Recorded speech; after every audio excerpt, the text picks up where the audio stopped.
The term SEO is used when trying to earn distinguished rankings on Google. SEO, search engine optimization, can be an extremely difficult concept to wrap your head around if you don't have the basic knowledge and understanding of it.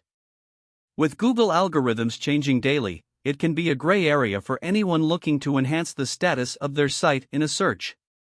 When Google released its Vince update, it became apparent that it was targeting higher qualities of content for searchers worldwide. Brands became the forefront of Google's SERPs, making searches more closely related to user experience than what pops up. Brand primacy has become a more focused strategy for anyone looking to gain domain authority and a top ranking on the search engine. In Brand Primacy, How Google Made Companies the Kings of Content, Corey Schmidt discusses how the ever-elusive search engine provider changed how it looks at a domain's authority.